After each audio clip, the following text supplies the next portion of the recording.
Chúc mừng hầu gia. Mau nhìn tiểu công tử.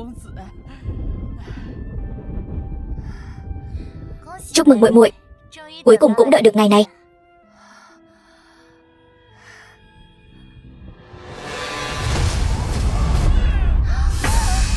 Con của ta phải dùng trưởng tử của ta để ứng kiếp mới có thể bảo vệ hầu phủ. Đừng vội, ta sẽ lập tức đưa ngươi đi gặp nó. Sinh ra là thiếu nữ, nhà ngươi để ngươi gả vào hầu phủ, ngươi cũng không nghĩ lại. Ngươi cũng xứng sao? Xuống địa ngục gặp con trai đáng ghét của ngươi đi. Xuống địa ngục đi.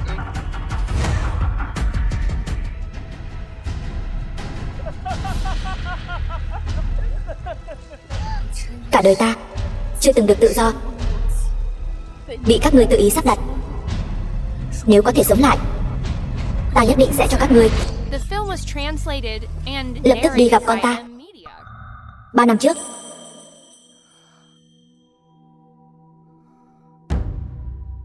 đây chẳng phải là cảnh tượng 3 năm trước lần đầu tiên ta đến Dũng Nghị hầu phủ sao? Đây là thế nào? Ta thật sự trọng sinh rồi. Ngẩn người ra đó làm gì? Hôm nay đến Dũng Nghị hầu phủ dự tiệc, ngươi phải thể hiện cho tốt. Đừng phụ lòng đại công tử. Tấm lòng chân thành.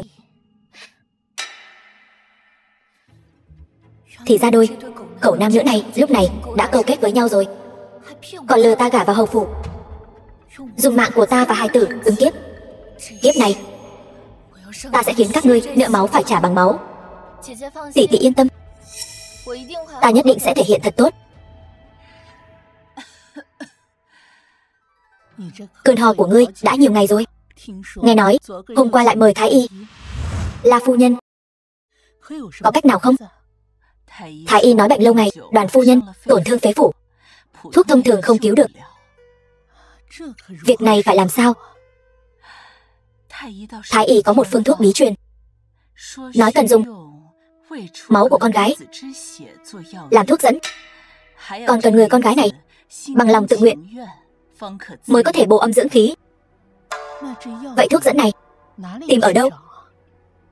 Phải đó, thiên hạ nếu có cô nương tốt bụng như vậy, ta nhất định phải để ra trạch nhà chúng ta cưới nàng về.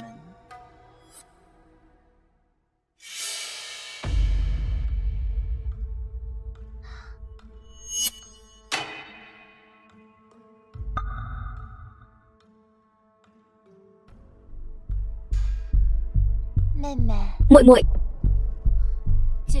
tỷ tỷ muốn nói là muốn gả cho đại công tử. Bây giờ là cơ hội tốt nhất, đúng không? Muội biết rồi.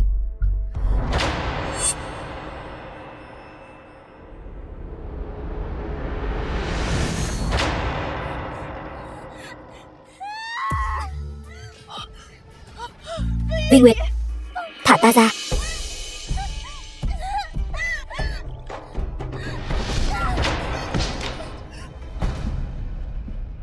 Tỷ tỷ vì Đoàn phu nhân hiến máu chữa bệnh, nghĩa cử cảm động trời đất.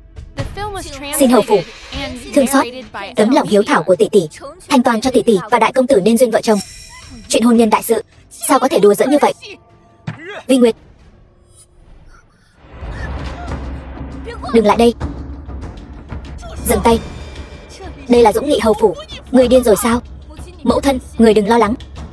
Hầu phủ bọn họ thế lực lớn, La phủ chúng ta cũng không phải dễ bị bắt nạt. Tỷ tỷ ta một lòng si tình, cắt thịt hiến máu chỉ để cầu được mối nhân duyên này. Còn hầu phủ các người lại muốn nuốt lời.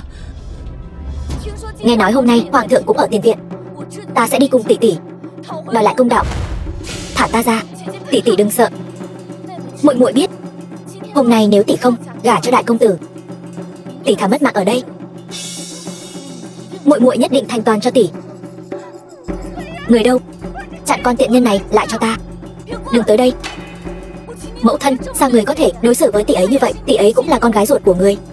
Cho dù tỷ tỷ ái mộ đại công tử, tư thông là tỷ ấy sai, người cũng không thể mắng tỷ ấy là tiện nhân được. Ngươi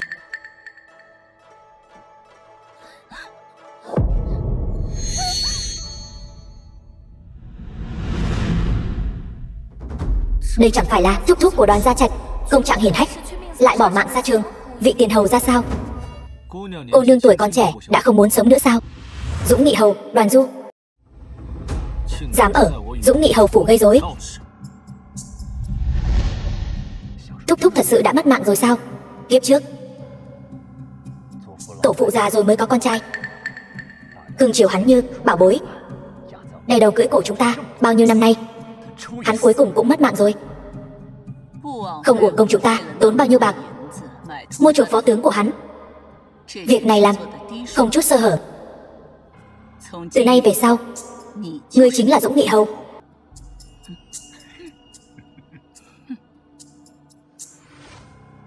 Dũng Nghị hầu, Đoàn Du. Đúng rồi, thời điểm này vẫn chưa bị sát hại. Hầu phủ hiện tại vẫn là hắn định đoạt.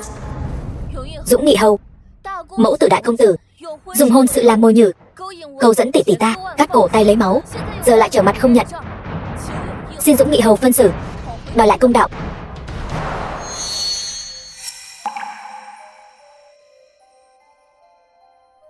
Nếu thật lòng muốn mất mạng thì ra tay quyết đoán sẽ không nhẹ nhàng như vậy. Ta thấy cô nương chẳng muốn mất mạng chút nào, ngược lại còn muốn lôi bằng được tỷ tỷ cô vào hầu phủ ta.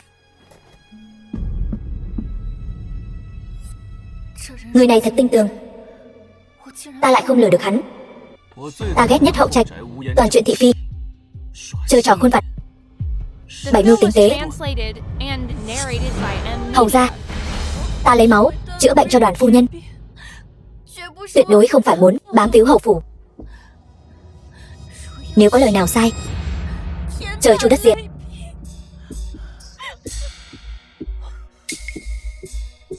Vi Nguyệt, ta yêu nàng, sao nàng có thể đẩy ta cho người khác?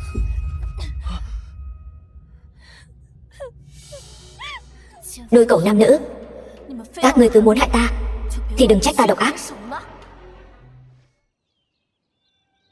La Phủ, ngươi quỳ xuống cho ta. Người tư thông là tỷ tỷ, tại sao mẫu thân lại trách phạt con? Chút kỹ xảo của ngươi còn có thể giấu được ta sao? Tỷ tỷ của ngươi là bị người hãm hại. Sao nào? Các người hãm hại ta thì được, ta vì tự bảo vệ mình phản kích lại không được. Dựa vào cái gì? Ngươi chỉ là một thiếu nữ, ta là chủ mẫu của La gia. Ta muốn người mất mạng ngay đêm nay, ngươi sẽ không sống đến ngày mai. Đúng, đánh mất mạng con danh con này. Người đâu? Lột đồ cô ta cho ta, kéo ra ngoài đánh. Dừng tay. Thánh thượng có chỉ.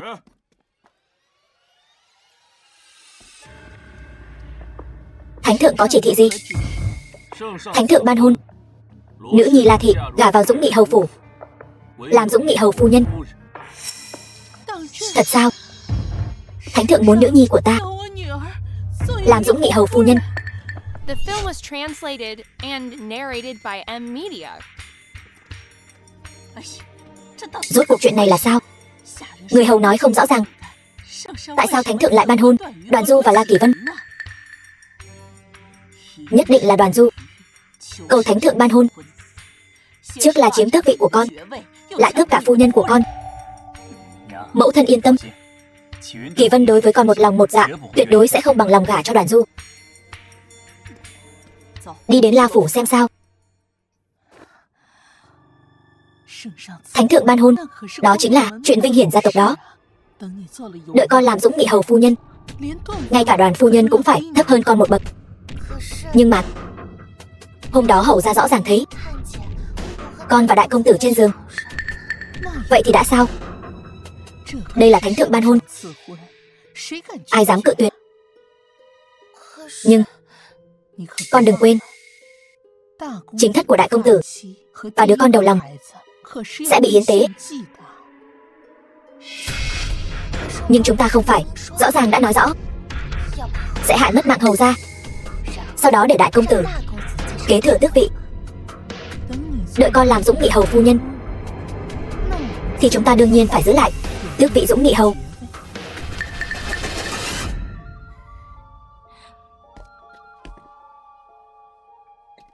Kỳ Vân, muội đừng lo. Chuyện ban hôn đã là thánh thượng ban hôn, nhà họ La chúng ta chỉ có thể chấp nhận. Đoàn công tử, cuối cùng hai ta có duyên mà không phận. Nhưng từ nay về sau, ta cũng là thầm thầm của Trang rồi. Chúng ta là người một nhà. Hai mẹ con các ngươi đúng là gió chiều nào theo chiều ấy. Đồ tiện nhân, ngươi nghĩ ngươi bỏ ta được sao? Ngươi dám đánh con gái ta? Ngươi làm gì vậy? Đồ điên! Mẫu thân, ngươi dám động vào con trai ta, ta liều mạng với ngươi. Mẫu thân, đừng đánh nữa.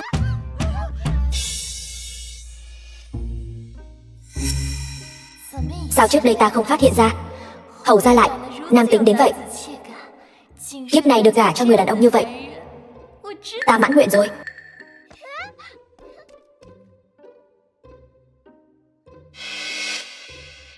Tỷ tỷ lúc đó leo lên giường đại công tử, bây giờ lại nhào vào lòng hầu ra. Chẳng lẽ tỷ tỷ muốn một nữ hầu hạ hai chồng sao? Tiện nhân, liên quan gì đến ngươi? Cút về cho ta. Mẫu thân nói hơi sớm rồi. Có lẽ ở đây thật sự có việc của ta. Thánh thượng đã hạ chỉ, tỷ tỷ ngươi sắp là Dũng Nghị hầu phu nhân rồi. Đến lúc đó, ngươi còn không xứng xách dép cho nó. Ai xách dép cho ai còn chưa biết đâu. La phủ tiếp chỉ. The film was translated and narrated by M-Media.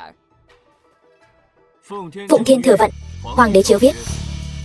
La gia thứ nữ La Vi Nguyệt, dung mạo tú lệ, tài đức vẹn toàn, đặc biệt ban hôn cho Dũng Nghị hầu làm chính phi. Chọn ngày lành tháng tốt, thành hôn. Thứ nữ La Vi Nguyệt.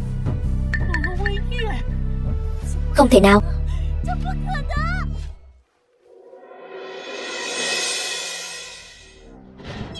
Đồ tiện nhân, đáng lẽ lúc trước ta nên bóp mất mạng ngươi. Không ngờ La gia lại nuôi một con rắn độc như ngươi. Ngươi xuống địa ngục đi, vị trí hầu phu nhân rõ ràng là của ta. Quỳ xuống. Ngươi nói gì?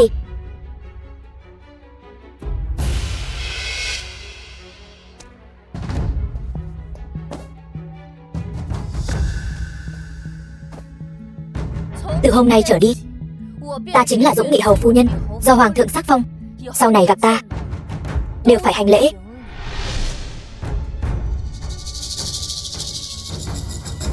Kiếp trước các ngươi hại ta thế nào, kiếp này ta sẽ dẫm lên đầu các ngươi, để các ngươi trả lại gấp bội. Khăn đỏ mở ra, như ý Cát Tường. Hầu ra nhận khăn, mời hầu phu nhân cùng uống rượu giao bôi. Tỷ nữ Xuân Nhi, kiếp này kiếp sau mãi bên nhau.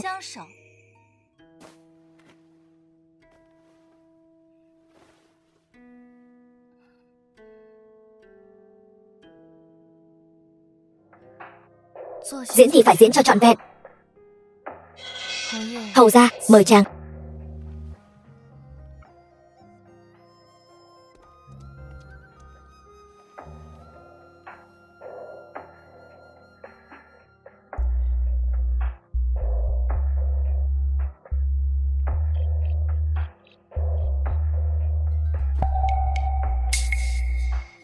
Những việc ta đã hứa với nàng đều đã làm được rồi.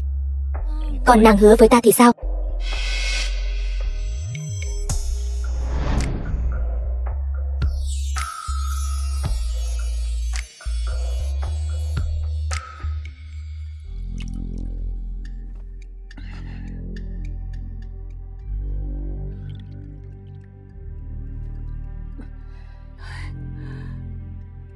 Đêm hôm khuya khoắt uống nhiều rượu như vậy, cẩn thận hại thân thể.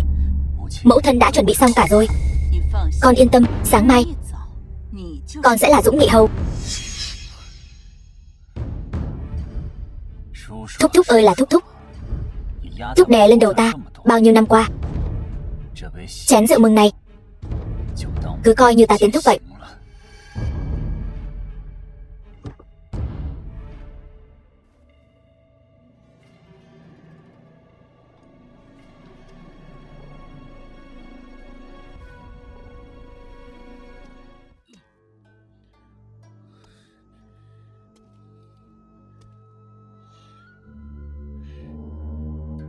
Hầu ra, vào rồi.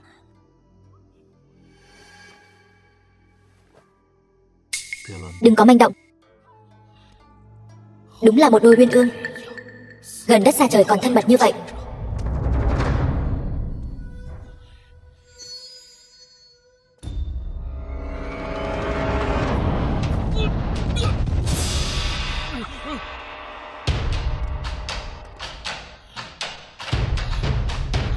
Quả nhiên là ngươi, Tào phó tướng. Ngươi làm sao biết được? Kiếp trước đêm tân hôn của ta và Đoàn Gia Trạch, phó tướng của Đoàn Du đâm Đoàn Du bị thương, khiến chàng bị thương mà ra trận, cuối cùng mất mạng trên chiến trường. Kiếp này Tân Lang đã đổi người,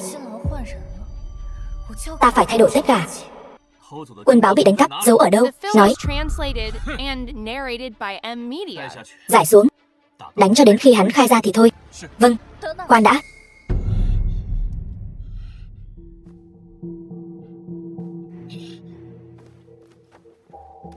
Cô đang làm gì vậy?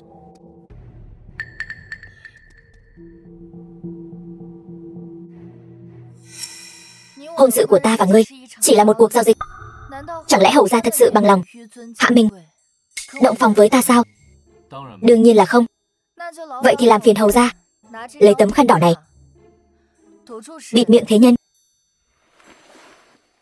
Ta muốn nghỉ ngơi rồi, hầu gia cứ tự nhiên.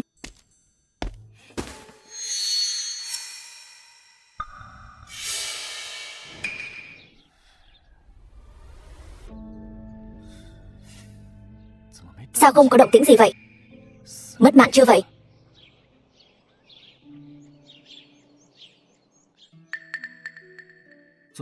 Diễn kịch phải diễn cho trọn vẹn. Đây chính là lời cô nói.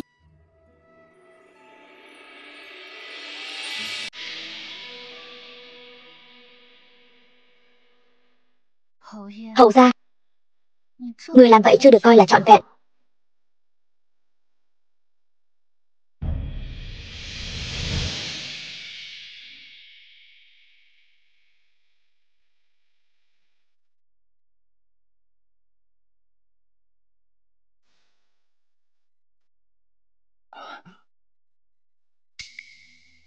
Chuyện gì vậy?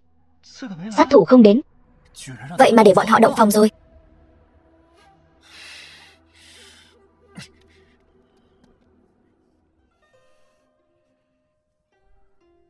Hắn đi rồi sao? Lúc ngươi đè lên người ta lần thứ hai thì hắn đã đi rồi. Sao ngươi không nói sớm? Tất cả những chuyện này ngươi thật sự nằm mơ thấy sao? Đương nhiên, giấc mơ của ta đã cứu hầu gia. Hầu gia hài lòng không? Vậy những chuyện sau đó cô có mơ thấy không? Nếu không có vật để ứng kiếp thì sẽ gặp nhiều chuyện không may. Con sẽ mãi không được phong hầu gia, mẹ cũng sẽ mãi bị bọn họ chèn ép. Ý của mẫu thân là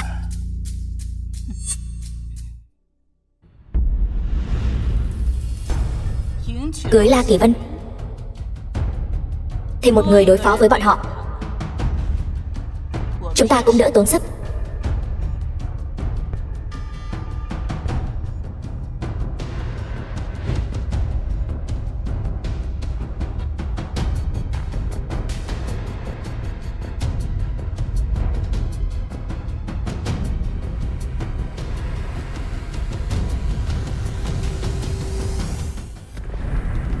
Thúc thúc, mời uống trà. Thầm thầm, mời uống. Người bất quá chỉ là thứ nữ do tiện nhân của La Phủ sinh ra, vậy mà dám để đích nữ. Đại tiểu thư như ta phải dâng trà cho ngươi, ngươi cũng xứng sao? La Kỳ Vân, đến Dũng Nghị hầu phủ rồi, ngươi vẫn không chịu an phận. Vậy ta chỉ đành dạy ngươi lại cách làm người. Thầm thầm thứ lỗi, đêm qua ta động phòng hoa trúc, sáng nay người không có sức, tay run. Không sao.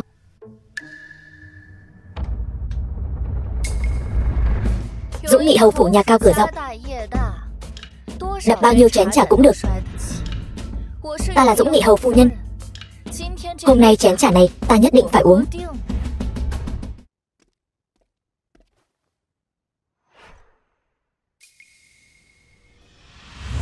tỷ nữ Nguyệt Nhi.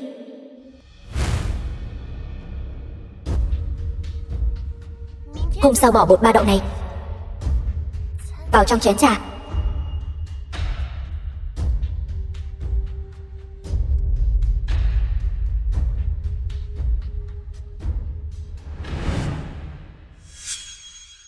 Tiện nhân, dám ra vẻ hầu phu nhân với ta. Uống chén trà này rồi sẽ cho ngươi đi ra quần giữa bản dân thiên hạ, mất hết mặt mũi. Thầm thầm mời uống trà.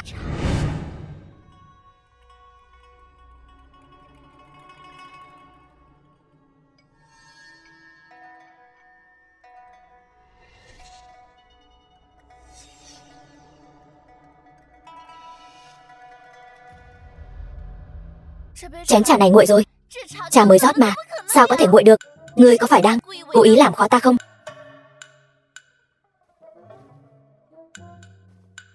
Vậy ngươi thử xem, chén trà này có nguội không? Ta chỉ muốn ngươi thử độ nóng lạnh của chén trà này thôi. Ngươi phản ứng thái quá vậy làm gì? Chẳng lẽ chén trà này bị ngươi bỏ thuốc? Làm sao có thể?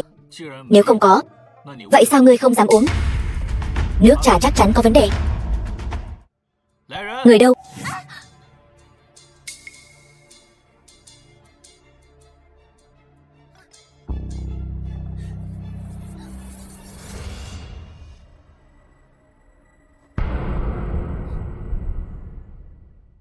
Ta uống xong rồi. Thế này mới phải chứ. Trước đây ở La Phủ ngươi là tỷ tỷ, nay ở Hầu Phủ trên dưới phải có thứ bậc. Ngươi nên học cho kỹ quy củ. Cháu dâu hiểu rồi. Thúc thúc thầm thầm, cháu dâu xin cáo lui.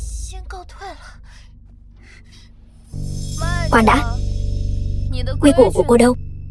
Cha của mẹ chồng cô vẫn chưa kính đó. Mau kính trả mẹ đi.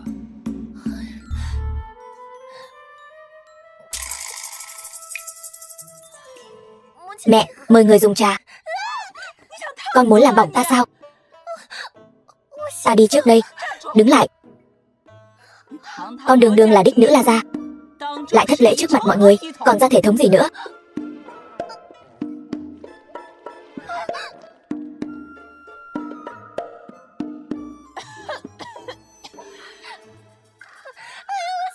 Ta đi trước đây. Cô ta đi ra quần rồi sao? Báo ứng nhãn tiền đến nhanh thật đấy.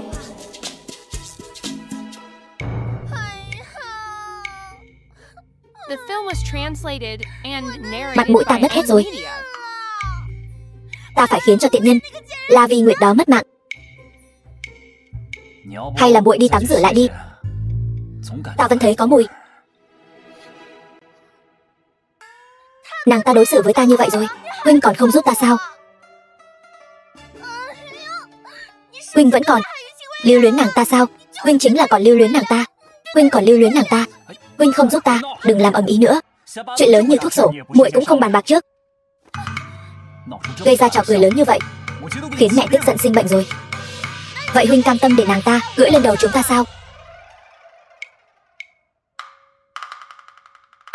Muội yên tâm, ta có cách giúp muội xả được cơn tức này.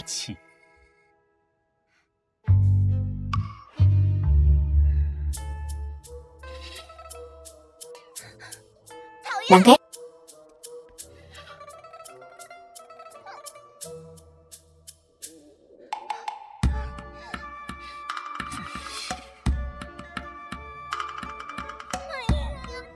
Xấu hổ quá đi mất.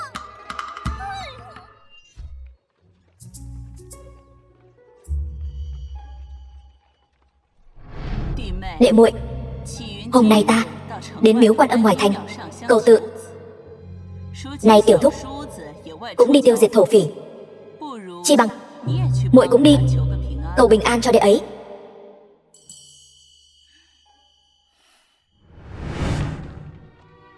La Kỳ Vân rõ ràng biết đứa bé sẽ bị đem đi hiến tế, sao còn vội vàng đi cầu tự? chẳng qua là muốn hại ta thôi. Nhớ kỹ, Dũng Nghị hầu phu nhân trên đầu cài một đóa hoa đỏ, chơi nát nàng ta rồi bán vào lầu xanh. Yên tâm đi, chuyện này cứ để bọn ta lo. Ta sẽ ở đây quan sát.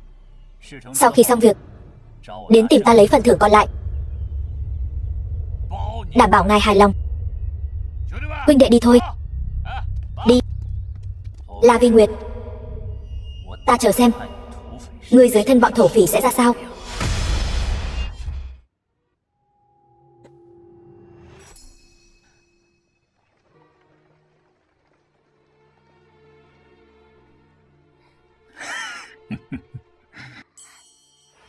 Thầm Thầm, gần đây ta tìm được một cây trăm hoa đỏ, thấy rất hợp với Thầm Thầm.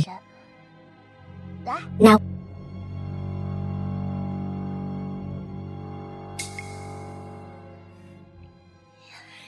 Nếu hậu gia thấy dung mạo Thầm Thầm hôm nay, chắc chắn sẽ càng yêu thích hơn. Trước kia ở La Phủ, chúng ta là tỷ muội, tỷ chưa từng đối xử tốt với ta như vậy. Nay đã khác xưa rồi. Muội bây giờ là hầu tước phu nhân, sao có thể giống như trước kia được? Cũng phải. Bắt lấy chúng nó, nhanh lên. Xuống đây, mau xuống đây. Chuyện gì đã xảy ra? Sao ta có thể giống như trước kia, để mặc ngươi sỉ nhục được?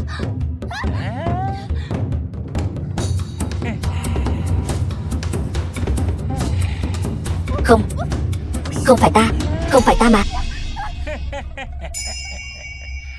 Phu nhân, ai dám động vào Dũng Nghị hầu phu nhân, hầu gia nhất định sẽ khiến cho các ngươi tan xác nát thịt. Ta sẽ đi tìm cứu binh. Phu nhân, người hãy gắng gượng. Nàng ta mới là hầu phủ phu nhân. Ngươi xem cây trăm hoa đỏ.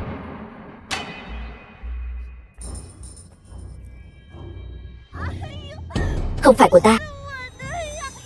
Đây là nàng ta đột nhiên cắm vào đầu của ta. Không phải ta. Huynh đệ, có. Chúng ta cũng tới nếm thử. Vị hầu phủ phu nhân này chơi đùa, rốt cuộc là vị gì? Được.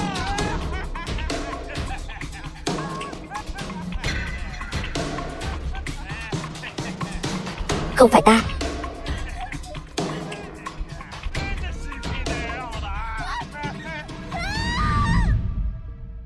Lấy trà thay rượu. Chúc mừng phu nhân, loại bỏ La Vi Nguyệt, cái gai trong mắt này. Cùng vui. Nếu con ta làm Dũng Nghị hầu, con gái bà chính là Dũng Nghị hầu phu nhân.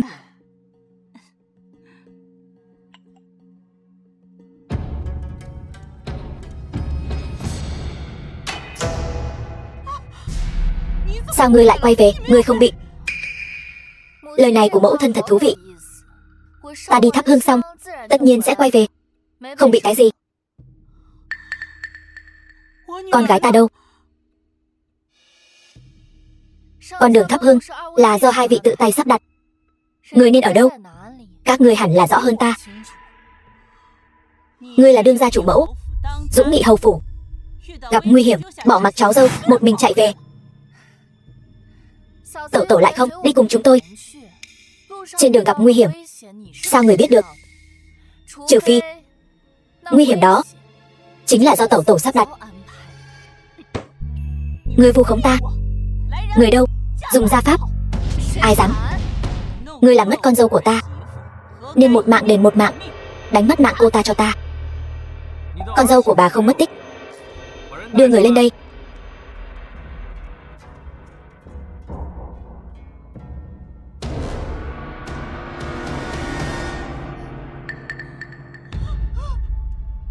Con gái của ta.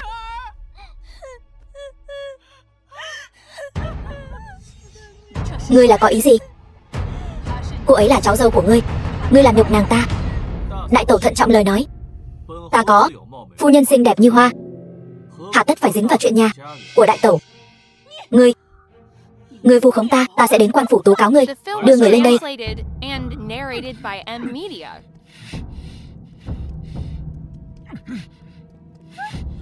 Con trai, ta dẹp giặc trở về. Giữa đường gặp mấy tên thổ phỉ, giữa ban ngày ban mặt đè một nữ tử ra làm nhục. Ta nhìn thì ra là cháu dâu của ta. Ta nhìn kỹ nữa thì thấy cháu trai ngoan của ta cứ đứng bên cạnh thưởng thức, vẻ mặt ung dung tự tại. Ta không biết rốt cuộc đây là hát tuồng nào, cũng không dám mạo muội quấy rầy chuyện nhà tẩu tẩu, nên đã đưa hết về đây.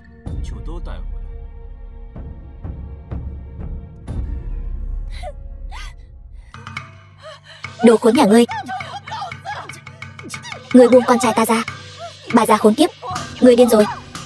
Mẹ con nhà ngươi lòng dạ hiểm độc, hại con gái ta thành ra thế này. Ta liều mạng với ngươi, chẳng phải con gái ngươi tự làm nhục mình.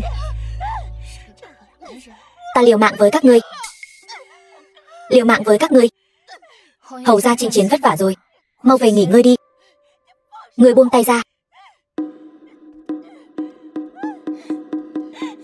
Hai người chạy cái gì?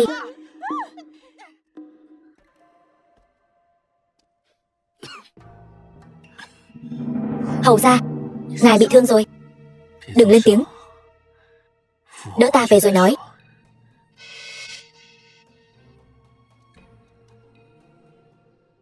Làm gì vậy? Đừng động đậy.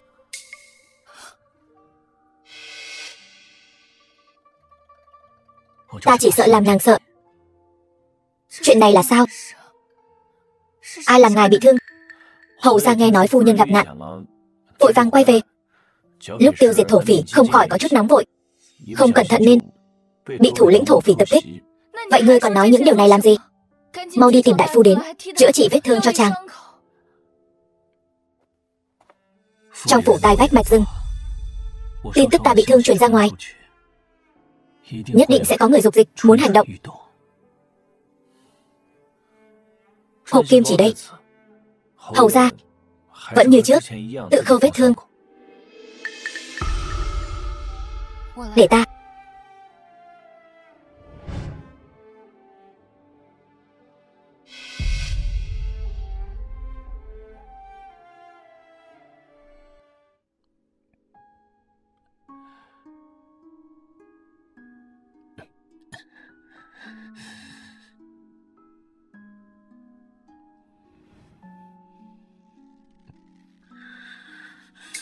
Đau không? Rất đẹp.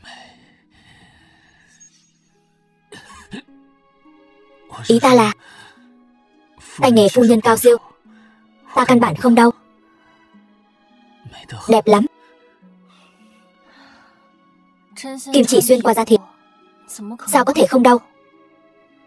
Thật ra hôm nay chàng không cần phải lo lắng cho ta như vậy. Dù chàng không kịp quay về, ta cũng có cách đối phó với bọn chúng. Ta đương nhiên tin tưởng thủ đoạn của phu nhân, nhưng ta cưới nàng thì phải bảo vệ nàng. Chàng vẫn nên bảo vệ tốt bản thân mình trước đi. Đau thương bất chắc, trên chiến trường không thể phân tâm được. Phu nhân dạy trí phải. Ta băng bó xong ngay đây.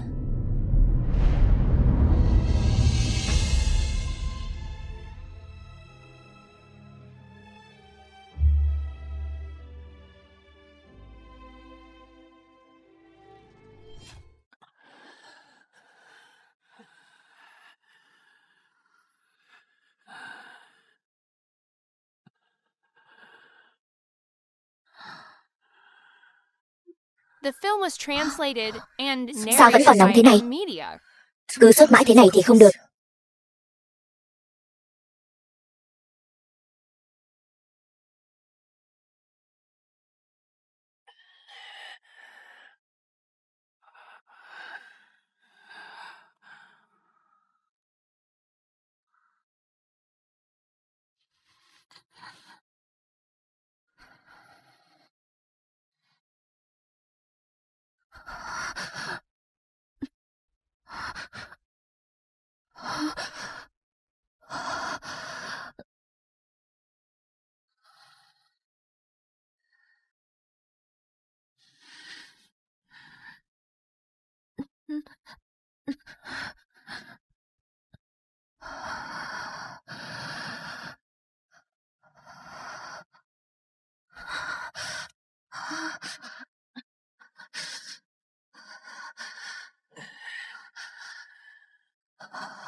Sao người nàng lại lạnh thế này?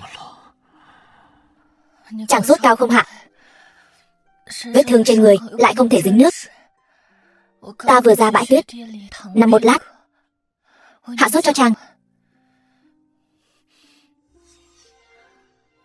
Hầu gia đang cười ta sao? Không có. Trước đây ở quân doanh, thường nghe người ta nói vợ con giường ấm nệm êm. Hôm nay ta mới hiểu được, thì ra cưới một phu nhân hạnh phúc đến thế. Ta thấy bệnh của hầu gia đã bình phục rồi. Chưa đâu, phải để phu nhân ông ngủ thêm một lúc nữa mới khỏi được.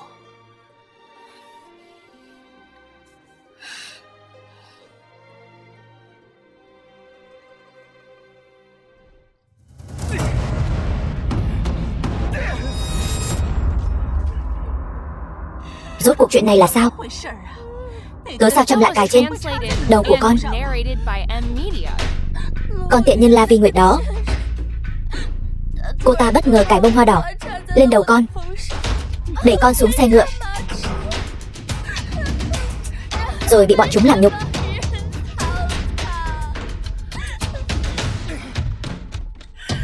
Thông gia, bà cũng nghe rồi đấy. Con gái bà bị hại thảm lắm rồi. Ta nhất định phải bắt La Vi Nguyệt trả giá gấp trăm lần. Lần này ta muốn mạng của cô ta.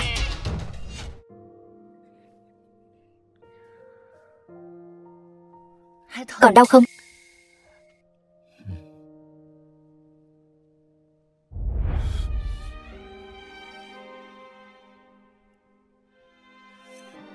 Như vậy sẽ không đau nữa. Phu nhân, xe kiệu đã chuẩn bị xong rồi. Nàng thật sự muốn về La Phủ sao? Quá nguy hiểm. Hôm nay là ngày giỗ của mẫu thân ta. Bà chỉ sinh ra mình ta. Ta phải về bái tế bà. Ta sẽ cẩn thận gấp bội. Chàng yên tâm.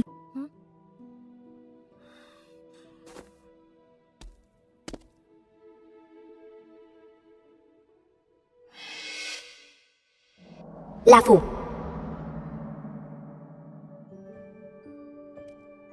Từ đường La Phủ.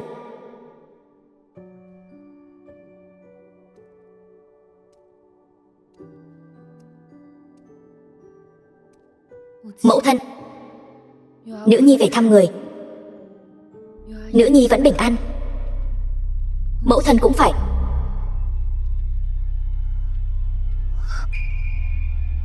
Sao nhiều tiền giấy thế này? Hôm nay chính là ngày tàn của La Vi Nguyệt ngươi.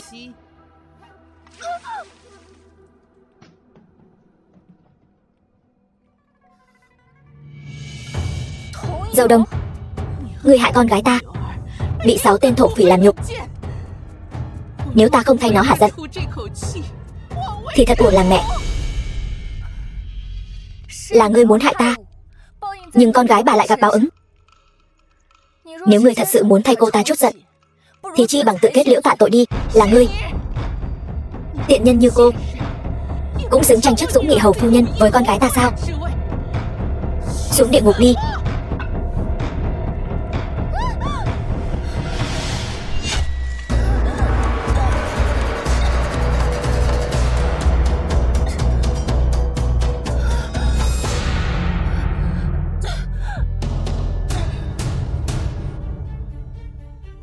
Huy Nguyệt,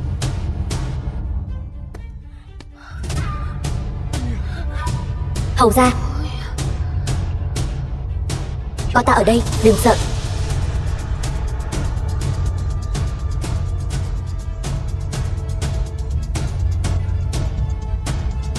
Hầu ra, là La phu nhân, là bà ta phóng hỏa. Khi chúng ta đến, bà ta đã chạy rồi. Bây giờ bắt bà ta không quan trọng. Ta đưa nàng đi gặp thái y trước. Ta chỉ bị khói làm cho sặc thôi. Bản thân hầu gia bị thương, da chóc thịt bong, cũng chưa từng sốt ruột như vậy. Ta với nàng sao có thể giống nhau được? Ta đầy thương tích là vết thương ngoài da, còn làm nàng bị thương chính là làm tổn thương trái tim ta.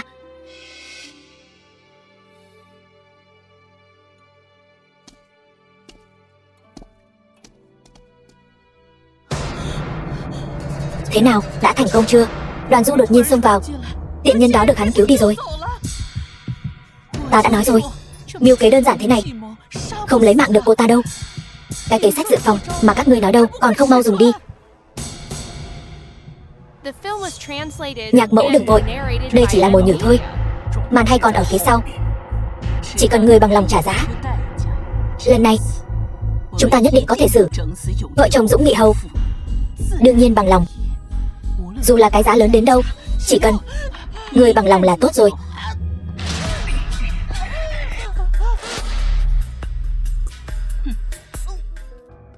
Lấy danh thiếp của ta, vào cung mời ngự y. Rõ.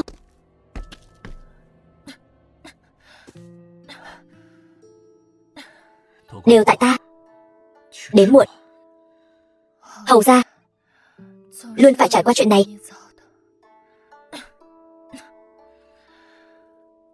Hôm nay chuyện này mà vỡ lở ra, ta và La Phủ ân đoạn nghĩa tuyệt cũng coi như là chấp nhận được. Từ nay về sau, nơi nào có nàng và ta thì nơi đó chính là nhà. Nàng và ta mới là người thân nhất của nhau.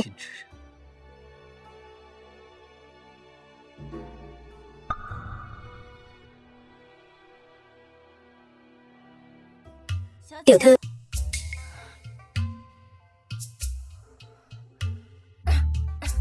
người hãy chăm sóc phu nhân cho tốt. Ta đi nha môn một chuyến. Vâng.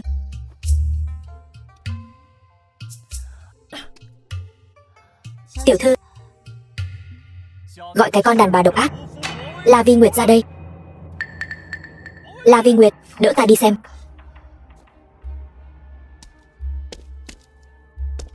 La Vi Nguyệt, người dám phóng hỏa thiêu từ đường La Phủ, thiêu mất mạng nhạc mẫu của ta. Bà ấy là đích mẫu của ngươi đó, bị thiêu mất mạng. Sao có thể như vậy được?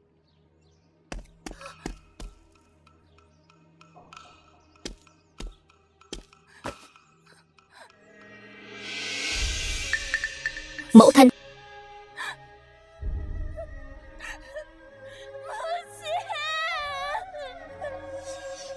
La Vi Nguyệt, cho dù là phu nhân nhất thời hồ đồ, ngươi cũng không thể thật sự thiêu mất mạng bà ấy. Cho dù ngươi là Dũng Nghị hầu phu nhân, sát hại đích mẫu cũng phải chịu tội nghìn đao vạn cắt. Ta không có. Rõ ràng là La phu nhân muốn phóng hỏa thiêu mất mạng ta. Các ngươi đừng hòng đổi trắng thay đen. Ngươi trả lại mạng mẹ ta.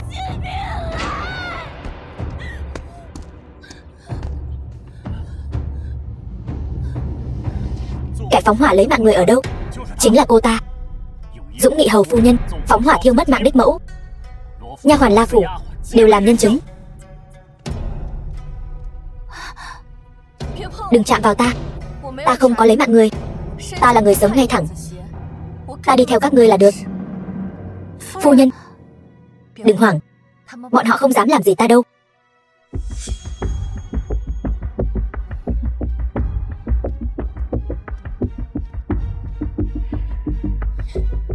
La Vi Nguyệt, ngươi nghĩ không ai dám động vào ngươi sao? Ta muốn cho ngươi mất mạng trong ngục.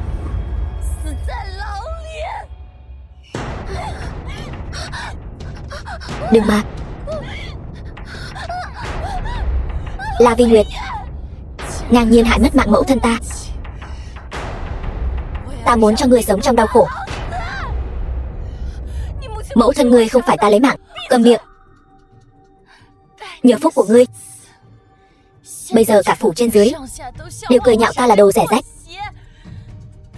Nhưng không sao cả. Qua đêm nay, ngươi sẽ là con rẻ rách, thối tha, ghê tởm nhất toàn kinh thành. Ngươi muốn làm gì?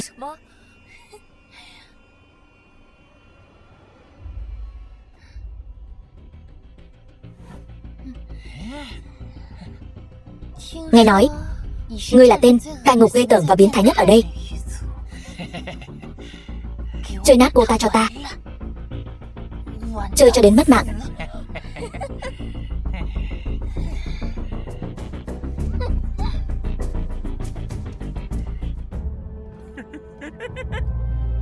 Ngươi là nữ tù nhân thứ 100 mà ta chơi rồi đấy. Ta rất có kinh nghiệm.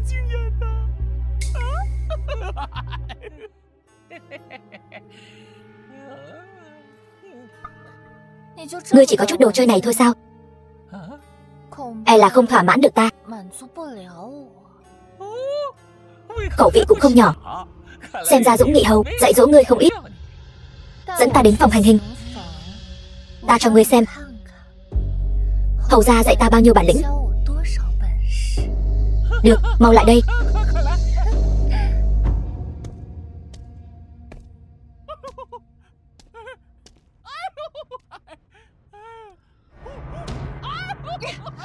Ta đánh mất mạng cái đồ rác rưởi nhà ngươi.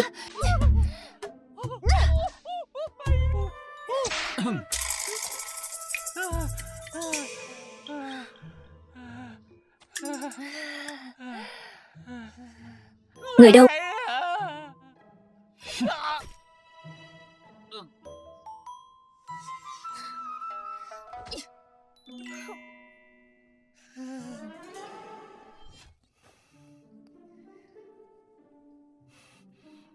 Ăn chậm thôi.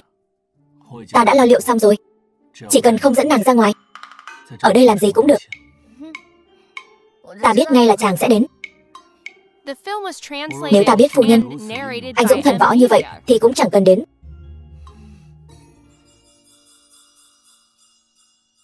Còn một việc nữa. La phu nhân là mất mạng rồi bị ném vào lửa. Không ngờ đoàn gia ta đời đời bảo vệ quốc gia lại sinh ra kẻ ngay cả người thân cũng xuống tay được.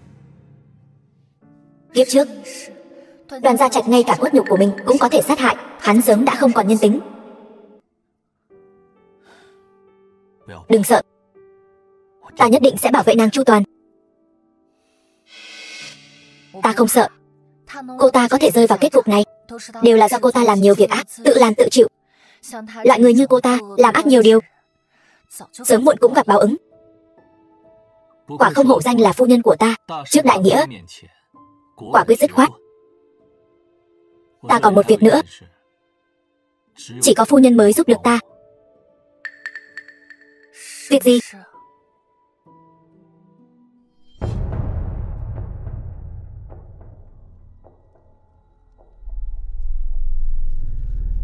Mẹ, đều là do tiện nhân La Vi Nguyệt hại mất mạng người. Nữ nhi đã báo thù cho người rồi. Bây giờ tiện nhân La Vi Nguyệt đó chắc cũng sắp bị trời mất mạng rồi. Đến ngày mai cả kinh thành sẽ biết cô ta mới là đồ thối tha nhất.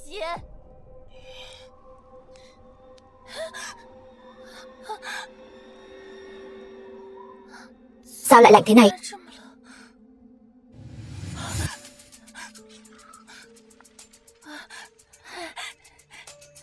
Mẹ, người ở dưới suối vàng nhất định phải phù hộ nữ nhi, mau chóng trở thành hầu phủ phu nhân. Phù hộ, phù hộ nữ nhi. Mẹ đau quá. Ai? Mẹ thảm quá. Ai đang nói vậy? Ai? Mẹ mất mạng oan uổng quá. Con gái, có ma. Ai? Mẹ thảm quá.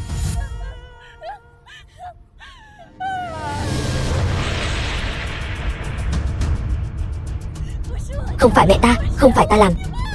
Đừng tìm ta. Đừng tìm ta mà.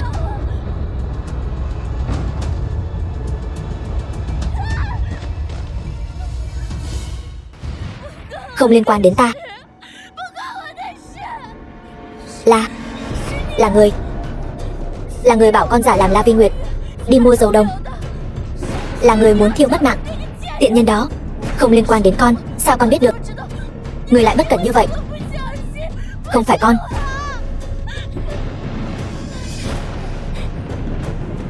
Mẹ, người đừng tìm con.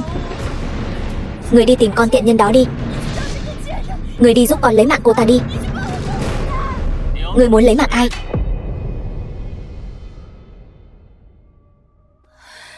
The film was translated and narrated by M. Người của nha môn.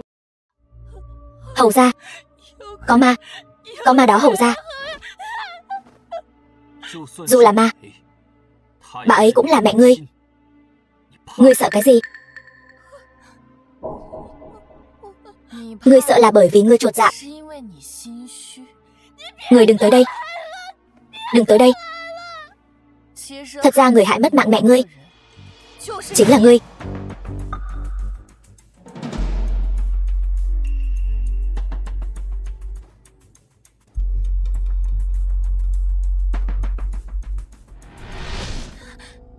La Vi Nguyệt, sao ngươi lại ở đây?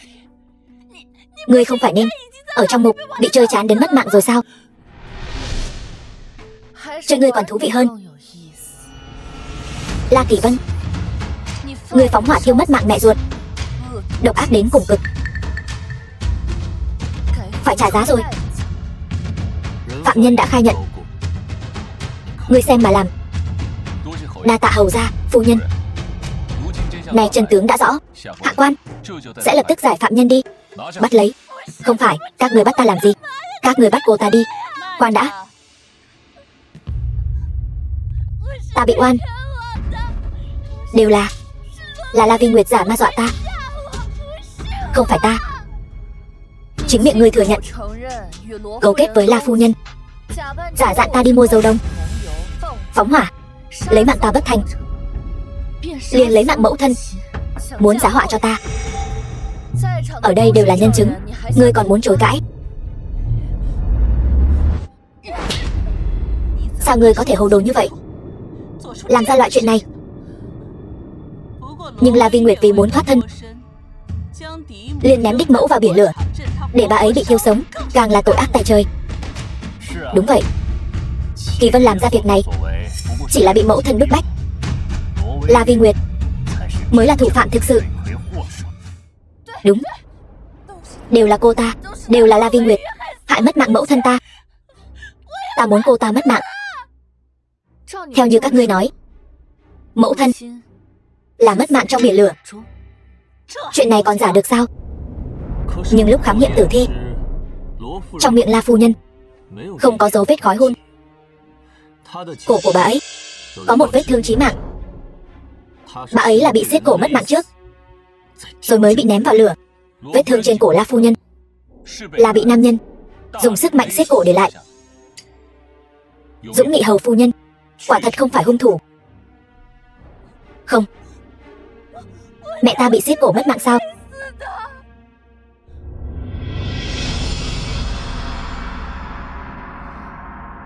Một nam nhân hận ta đến mức xiết cổ mẹ ngươi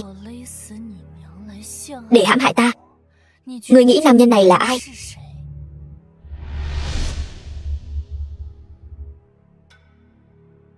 đem phạm nhân về thẩm vấn. Ai dám động vào ta? Ta đang mang thai trưởng tôn của Dũng Nghị hầu phủ.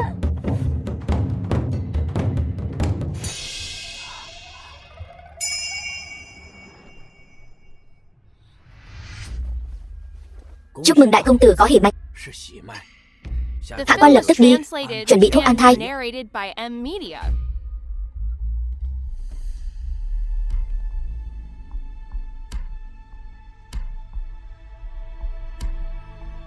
Tiện nhân.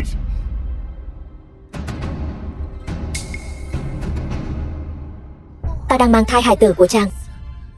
Chàng còn đánh ta. Tiện nhân này, ta đã bao lâu rồi không chạm vào ngươi. Hài tử này của ngươi rõ ràng là của đám thổ phỉ đó. Tiện nhân. Cắm sừng ta, còn sinh ra hài tử. Toàn kinh thành đều sẽ xem ta làm trò cười. Sinh hài tử ra dưới danh nghĩa của chàng, dùng để cho chàng ứng kiếp. Đây chẳng phải là chuyện tốt đẹp sao? Chàng đừng bận tâm nó là của ai. Tiện nhân nhà ngươi, ta sẽ tử ngươi ngay. Đoàn Gia Trạch, ngươi còn dám động vào ta nữa, ta sẽ lôi ngươi xuống địa ngục.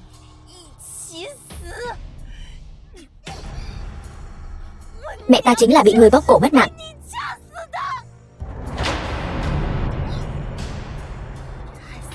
Hại mẹ ta mất mạng, giờ còn muốn bỏ rơi ta nữa. Hôm nay ta dù có xuống địa ngục cũng phải lôi ngươi theo cùng. Lôi ngươi theo cùng. Kỳ Vân,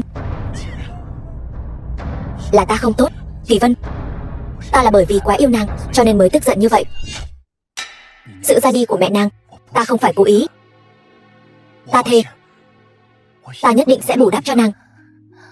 Đợi đứa nhỏ này ứng kiếp xong, đợi ta làm Dũng Nghị hầu, nàng chính là Dũng Nghị hầu phu nhân.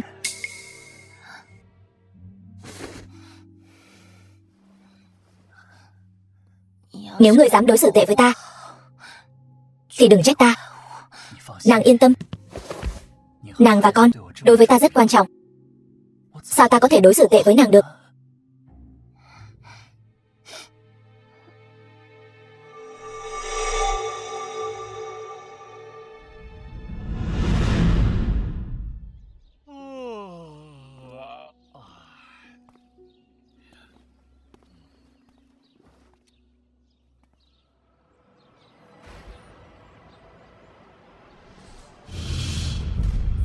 Có người mất mạng rồi.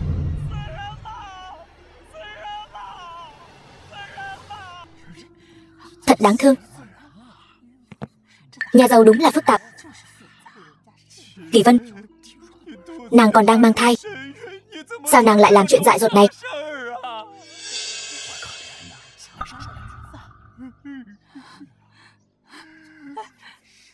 Con trai, cô ta để lại huyết thư, con mau xem đi.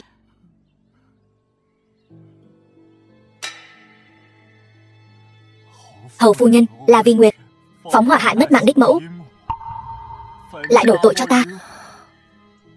Ta oan ức không nói nên lời, chỉ có thể ra đi để làm chứng minh mọi chuyện. Kỳ Vân, nàng một xác hai mạng, ra đi không nhắm mắt. Ta liều mạng với các ngươi, ép mất mạng cháu dâu đang mang thai, thật là mất hết nhân tính. Đáng để nghìn đao vạn cắt, quá độc ác. Nghìn đao vạn cắt là loại người gì đây? Nghìn đao vạn cắt. Thánh chỉ đến. Thánh thượng nói, vụ án nhà họ La là tranh chấp nội bộ. Nếu hầu gia đại nghĩa diệt thân, để phu nhân gánh tội, thánh thượng cho phép ngươi giữ lại tước vị, lấy công chuộc tội. Ta đây cha mẹ mất sớm, một mình trên chiến trường chinh chiến nhiều năm, ngày tháng trải qua vô vị lắm. Chỉ cần được ở bên phu nhân, dù là làm hầu gia hay làm kẻ tù tội, ta đều cam tâm tình nguyện. Ta sống 2 đời, không ngờ lại gặp được một người bất chấp sinh tử vì ta. Hai người này tội ác tại trời, mất mạng không hối cải. Công công, đừng đợi nữa, mau tuyên chỉ đi. Đoàn Du tiếp chỉ.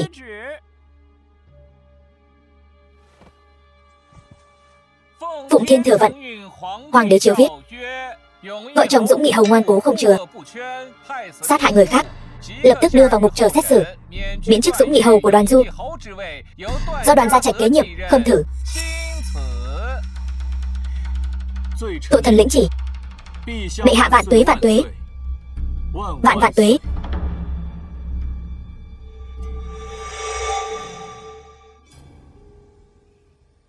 Hầu gia vì ta mà từ bỏ công danh, thật sự không hối hận sao?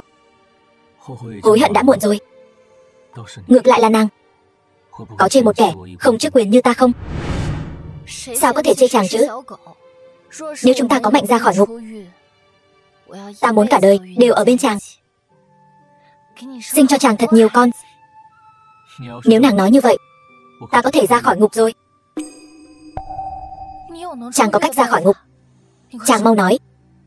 Có phải nàng đã quên, trong ngục này còn ra một người nữa?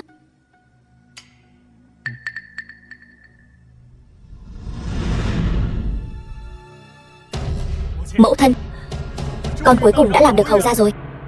Con trai giỏi lắm, mẹ biết con làm được mà. Lời vàng ngọc của thánh thượng phong con làm hầu gia. Lần này Đoàn Du hoàn toàn không thể trở mình nữa rồi. Hiện tại con đã quét sạch mọi chướng ngại, bây giờ chỉ còn lại một mối nguy hiểm cuối cùng. Ý của mẫu thân là thân thế thật sự của con nên xử lý sạch sẽ rồi.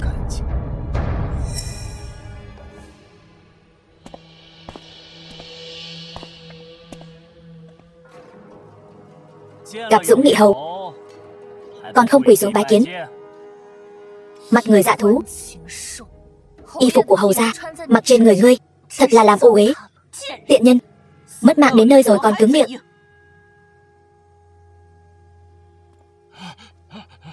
Hầu gia,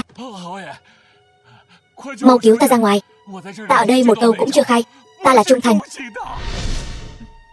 Yên tâm, bọn ta đến chính là muốn cứu người ra ngoài. Được.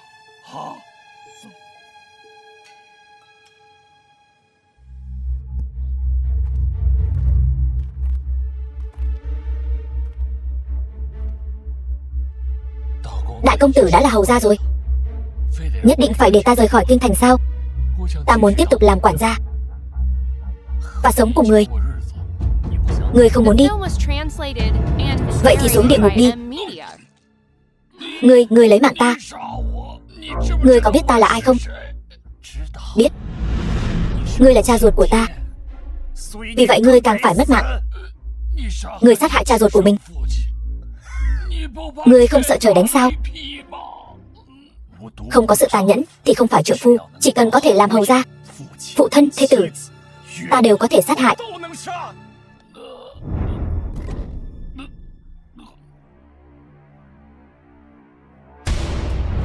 Bắt tên sát nhân này lại. Ai là phạm nhân? Kẻ như chó mất chủ, nhà ngươi cũng dám sổ bậy trước mặt ta. Khi người ta đắc ý nhất chính là lúc lơ là nhất. Đoàn Gia Trạch, ngươi thua rồi. Ngươi đã nhận tội rồi. Sát hại La Kỳ Vân, hung thủ sát hại La phu nhân chính là ngươi. Là ta thì đã sao? Ta bây giờ là Dũng Nghị Hầu, ta cái gì cũng không sợ. Cho dù bẩm báo lên hoàng thượng, cũng là hai người các ngươi vượt ngục bỏ trốn, giữa đường sát hại quản gia. Đúng là to gan. Công công, người sao lại ở đây? Người tưởng thánh thượng sẽ bị ngươi che mắt. Thánh chỉ mà hoàng thượng ban là thánh thượng ban cho Dũng Nghị Hầu làm mồi nhử phá án. Cái gì? Thánh chỉ đó là giả. Các ngươi lại dám cấu kết rằng bậy ta, binh bất yếm trá. Ngươi tưởng Dũng Nghị Hầu là dễ làm lắm sao? Ngươi mang tội sát hại 3 mạng người, đủ để lăng trì 3 ngày rồi. Không, ta là Dũng Nghị Hầu, ai cũng đừng hòng bắt ta. Ngươi là tên súc sinh. Súc sinh, mau khoanh tay chịu trói đi. Đoàn Gia Trạch, ngươi đời đời kiếp kiếp đều không thể nào trở thành Dũng Nghị Hầu. Làm chuyện xấu nhiều quá nên mới hóa điên. Cũng quá nhẹ nhàng với hắn rồi. Đưa hắn đến nha môn. Vâng.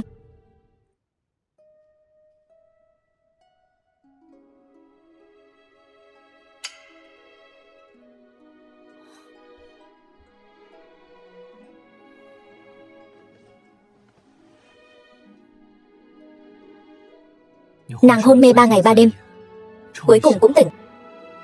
Đoàn Gia Trạch mất mạng rồi sao? Hắn bị xử tội tử, phơi thây 3 ngày. Bây giờ hải cốt đang phơi ngoài chợ, không có ai đến nhặt xác.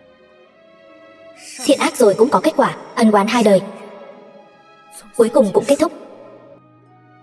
Nàng không có gì muốn nói với ta sao? Đương nhiên là có. Chỉ là đây là một câu chuyện rất dài.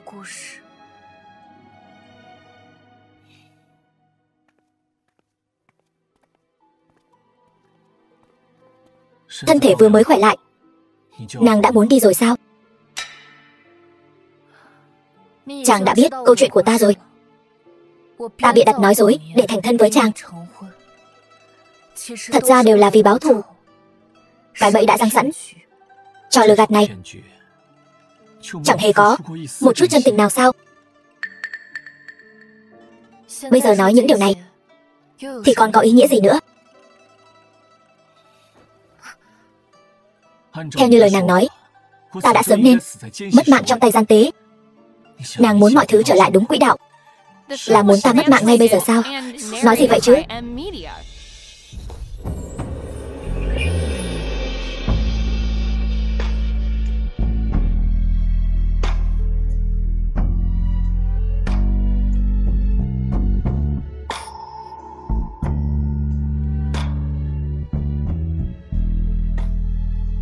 Vì ta mà ở lại, được không? Đường đường là Dũng Nghị Hầu, hóa ra cũng biết dùng mỹ sắc để giữ người sao? Vậy mỹ sắc có hiệu quả không? Chút này thì sao đủ? Vậy tối nay bổn hầu sẽ dùng toàn bộ thân tâm giữ lại phu nhân của ta. Vậy hầu gia muốn giữ ta một đời sao? Một đời thì sao đủ? Đời đời kiếp kiếp ta đều muốn nàng làm phu nhân của ta.